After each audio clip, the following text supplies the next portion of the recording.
ప్రజా ఉద్యమాల్లో బాధ్యతాయుతమైన పాత్ర పోషిస్తున్నది కమ్యూనిస్టులు. సిపిఐ రాష్ట్ర కార్యవర్గ సభ్యులు గన్నా చంద్రశేఖర్ ఉద్ఘాటన. ప్రజలు ఎదుర్కొంటున్న పలు సమస్యలపై ఎప్పటికప్పుడు ప్రజలను సమీకరించి ఉద్యమిస్తూ ప్రజల పట్ల, సమాజం పట్ల కమ్యూనిస్టులు బాధ్యతాయుతమైన పాత్ర పోషిస్తున్నారని సిపిఐ రాష్ట్ర కార్యవర్గ సభ్యులు గన్నా చంద్రశేఖర్ అన్నారు. సూర్యాపేట జిల్లా కేంద్రంలో సిపిఐ పార్టీ ఆధ్వర్యంలో నిర్వహించిన తెలంగాణ రైతాంగ సాయుధ పోరాట వారోత్సవాల ప్రారంభోత్సవ సందర్భంగా జిల్లా కేంద్రంలోని స్వతంత్ర సమరయోధులు, తెలంగాణ సాయుధ పోరాట యోధులు, మాజీ పార్లమెంట్ సభ్యులు బొమ్మగాని ధర్మభిక్షం మరియు భీమిరెడ్డి నరసింహారెడ్డి విగ్రహాలకు పూలమాలలు వేసి నివాళులర్పించిండ్రు. ఈ సందర్భంగా ఆయన మాట్లాడుతూ, ఎట్టి చాకిరీలో మగ్గిపోతున్న 10,000 గ్రామాలకు విముక్తి కలిగించేందుకు కమ్యూనిస్టు పార్టీ నాయకత్వాన సాగించిన తెలంగాణ రైతాంగ సాయుధ పోరాటంలో 4,500 మంది కమ్యూనిస్టులు ప్రాణత్యాగం చేసిర్రని, 10,000 గ్రామాలకు విముక్తి కలిగించి గ్రామ స్వరాజ్యాన్ని నెలకొల్పిండ్రని, 10 లక్షల ఎకరాల భూములను పేదలకు పంచారని, అంతకుముందు జరిగిన భారత స్వతంత్ర సంగ్రామ చరిత్రలోనూ కమ్యూనిస్టు పార్టీ సమర్థవంతమైన పాత్ర పోషించినదని, బ్యాంకుల జాతీయకరణ, రాజభరణాల రద్దు కొరకు నాటి కాంగ్రెస్ ప్రభుత్వాన్ని ఒప్పించి విజయం సాధించింది కమ్యూనిస్టు పార్టీ అని, నందికొండ ప్రాజెక్టు సాధనలోను, సమైక్యాంధ్ర ప్రదేశాల్లో విశాఖ ఉక్కు సాధనలోను, ఇటీవల కాలంలో జరిగిన ప్రత్యేక తెలంగాణ రాష్ట్ర సాధన సిపిఐ పార్టీ తన వంతు పాత్రను ప్రశంసనీయంగా పోషించిందని ఆయన సగర్వంగా ప్రకటించిండ్రు.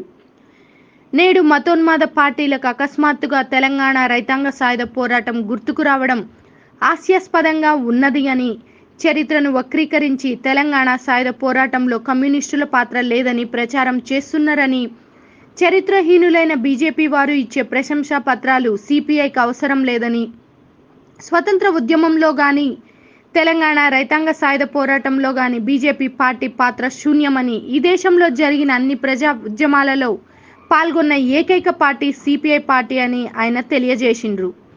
ఈ కార్యక్రమంలో సూర్యాపేట జిల్లా సిపిఐ కార్యదర్శి బెజవాడ వెంకటేశ్వర్లు, సిపిఐ రాష్ట్ర సమితి సభ్యులు ఎల్లావుల రాములు, అనంతుల మల్లీశ్వరి, సిపిఐ జిల్లా కార్యవర్గ సభ్యులు ధూళిపాల ధనుంజయ నాయుడు, మేకల శ్రీనివాసరావు, పాలకూరి బాబు, ఎస్కే లతీఫ్, పట్టణ సిపిఐ కార్యదర్శి బూరా వెంకటేశ్వర్లు, ఏఐఎస్ఎఫ్ జిల్లా అధ్యక్షుడు గోపగాని రవి, రైతు సంఘ జిల్లా గౌరవ అధ్యక్షుడు మురుగుండ్ల లక్ష్మయ్య, ప్రధాన కార్యదర్శి దొడ్డ వెంకటయ్య, దంతాల రాంబాబు, సిపిఐ జిల్లా సమితి సభ్యులు తొట్ల ప్రభాకర్, కొండ కోటయ్య, గిరిజన సమాఖ్య జిల్లా ప్రధాన కార్యదర్శి జి రాజారాం, పార్టీ సీనియర్ నాయకులు ఖమ్మంపాటి అంతయ్య, ఖమ్మంపాటి రాము, బొమ్మగాని శ్రీనివాస్, చామల అశోక్, నిమ్మల ప్రభాకర్, ఐతరాజు లింగయ్య, దంతాల పద్మరేఖ తదితరులు పాల్గొన్నారు.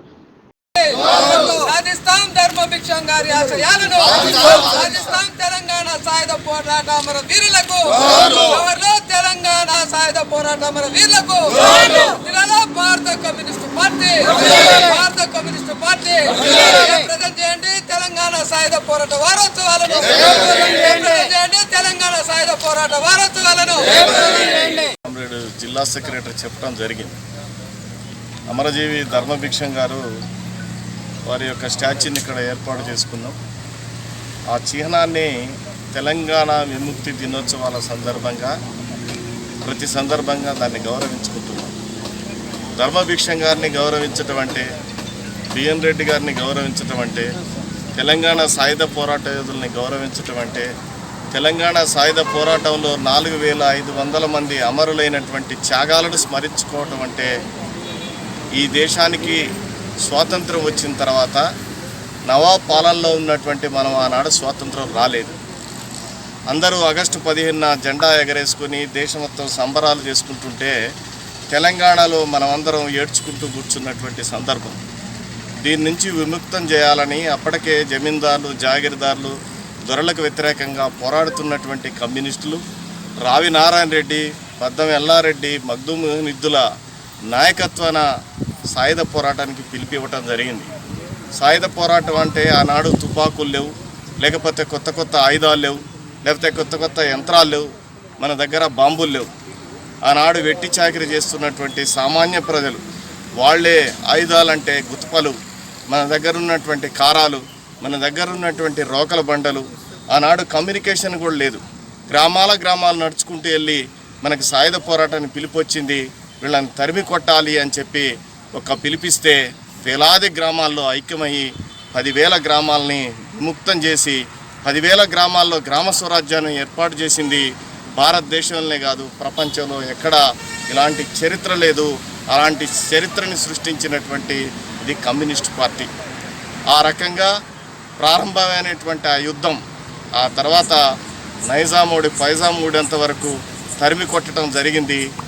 ఆ తరిమి కొట్టేటటువంటి క్రమంలో ఆనాడు కేంద్రంలో ఉన్నటువంటి కాంగ్రెస్ పార్టీ ప్రభుత్వం, నెహ్రూ ప్రధానమంత్రిగా ఉన్నాడు, సర్దార్ వల్లభాయ్ పటేల్ ఆయన హోమ్ మినిస్టర్గా ఉన్నాడు. చివరికి నవాబుని దొంగ తీసుకునేటటువంటి క్రమంలో ఈ కమ్యూనిస్టులు ఆనాడు సాయుధ పోరాటం నడుపుతున్నటువంటి క్రమంలో ఇది ఎట్లయినా విముక్తమవుతున్నటువంటి దశలో మధ్యవర్తులుగా ఉన్నటువంటి వ్యక్తుల ద్వారా నవాబుని ఒప్పించి ఆ నవాబుకు రాజభరణాలు ఇచ్చి ఆ రోజున ఎందరో వ్యక్తుల్ని అమాయకుల్ని బలి చేసినటువంటి ఆ యొక్క నవాబుకి ఆనాటి ప్రభుత్వం రాజభరణాలు కూడా ఇచ్చి కొన్ని ఆస్తులు ఇచ్చి ఆనాడు ఘోరంగా చాలామందిని కోసివేసినటువంటి కాసిం రజ్వీ నాయకత్వాన జరిగినటువంటిది. ఆ సంఘటనలో ఉన్నటువంటి ఆ కాసిం రజ్వీని కూడా ఈ దేశం నుంచి పాకిస్తాన్కి పంపించడం జరిగింది. అంటే ఆ రకంగా కొన్ని అన్యాయాలు కూడా జరిగిన ఏదైతే ఈ తెలంగాణని భారతదేశంలో విముక్తం చేసేటటువంటి దాంట్లో కలిపేటటువంటి దాంట్లో కమ్యూనిస్టుల యొక్క పాత్ర, ఆ చరిత్ర వాళ్ళదే. కానీ ఈనాటికి ఇన్ని సంవత్సరాల తర్వాత ఈ చరిత్రని వక్రీకరిస్తున్నారు. ఆనాడు ఏ కులం, ఆనాడు కులం ఒక్కటే, కష్టజీవి అనేటటువంటి వాడిదే కులం, కష్టజీవి అనేటటువంటిదే మతం, ఐక్యత అనేటటువంటిదే నినాదం. దానితోనే ఈ ఉద్యమం ప్రారంభమైంది. కానీ ఈనాడు కులాలుగా, మతాలుగా, లేకపోతే సర్దార్ వల్లభాయ్ పటేలే విముక్తం చేసిండనేటటువంటి విధానంగా ఈనాడు అమరుల యొక్క త్యాగాలని మర్చిపోయేటటువంటి పద్ధతుల్లో ఈ చరిత్రను వక్రీకరిస్తుంది కేంద్ర ప్రభుత్వం. ఆనాటి నుంచి ఈనాటి వరకు ఏ పాలకులున్నా దీన్ని స్వాతంత్ర ఉద్యమంలో కలపాలి, స్వాతంత్ర దినోత్సవంగా గుర్తించాలి అంటే ఎవరు గుర్తించలే. కానీ చివరికి దీన్ని హైజాక్ చేయటం కోసమో, మంచి కోసమో, చెడు కోసమో ఏదైతేనేమి ఈ పోరాటం నిజమైనటువంటిదే, ఇది కూడా స్వాతంత్ర పోరాటమే అని చెప్పి ఈనాటికి కేంద్ర ప్రభుత్వం గుర్తించింది. తెలంగాణ వచ్చిన 8 సంవత్సరాల క్రితం నుండి కేసీఆర్ కూడా అదే చెప్తూనే ఉన్నాం. కానీ కేసీఆర్ కూడా గుర్తించలే. చివరికి ఈనాడు గుర్తించారు. ఏదైతే ఈ సాయుధ పోరాటాన్ని అయితే ఇది విముక్తి పోరాటం అని గుర్తించడం జరిగింది. కానీ ఒక ప్రమాదం ఉన్నది. వీళ్ళు కాదే చేసిర్రు, దీన్ని హైజాక్ చేసి దాన్ని తప్పుదోవ పట్టించేటటువంటి పద్ధతుల్లో కొంత ప్రచారాలు జరుగుతున్నాయి.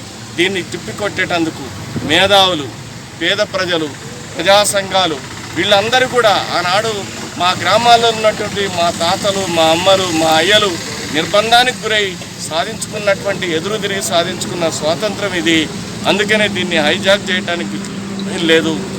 అందులో భాగంగానే మన యొక్క అమరవీరులను స్మరించుకునేటటువంటి కార్యక్రమాన్ని ప్రతి సంవత్సరం తీసుకున్నట్టుగానే భారత కమ్యూనిస్ట్ పార్టీ ఈ సంవత్సరం కూడా ఇది కొనసాగిస్తున్నాం. ఆ సందర్భంగా వచ్చిన ప్రియమైన పాత్రికేయులకు అందరికీ కూడా మరోసారి నమస్కరిస్తూ సెలవు తీసుకుంటున్నాను.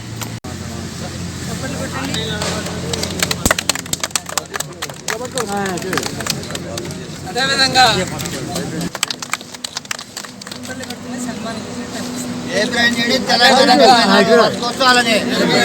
వారిని కూడా సన్మానించాల్సిందిగా కోరుతా ఉన్నాం. సరే కామ్రేడ్స్, ఈ కార్యక్రమం